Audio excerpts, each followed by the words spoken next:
علاقې د خلکو ډېر زیات مشهور یم چې درالو زموږ سره زموږ په دې خوشحالۍ کې شریک شو.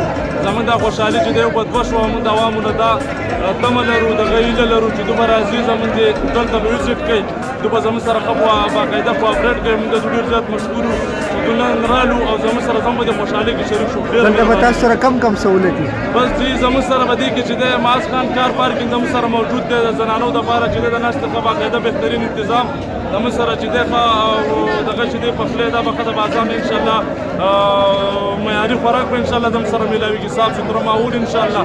بل او دغه چې دی دا سټاف هم ښه بااخلاقه اداره به انشاءالله. او دا علاقې د خلکو سوات تحصیل مټې عوامو له څه پیغام ورکوي؟ سوات تحصیل مټې عوامو له دا پیغام ورکول غواړم چې څومره چې دی په دې علاقه کې دوی خپل انویسټمنټ کوي، نو دې سره چې دی علاقه مخ په وړاندې ځي، د علاقې یو ښه امیج شروع کېږي. علاقه چې ډیولپ کېږي نو دغه دونه دا دغه دی چې لکه دوی خپل روپۍ چې کومه دي کوم بزنس چې دی هغه په دې علاقه کې انویسټ کړي. زه د دوی دغه تمه لرو، هیله لرو.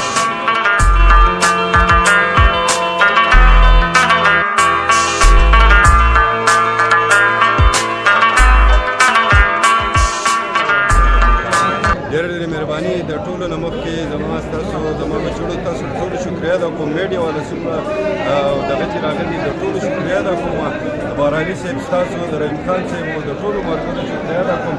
د هغې نه وروسته بل د دې کوم خوراکمان کوم افتتاح چې شو د نیاز علي خان د نیاز علي خان ټیم چې څومره په دې کې دغه وکړه، نو یقینا د دې کوم پروګرامونه چې موږ ولیدو دا کوم ناسته پاسته رهایشي او د ناستې پاسته کوم ځای چې دی یا دلته کې کوم خوراک پروګرام چې دی دا د سټینډرډ دغه دی او انشاءالله په موټه کې داسې د سټینډرډ هوټل یا داسې دغه نه و چې هغه د بشو. دا زموږ لپاره د اعزاز او د فخر خبره ده.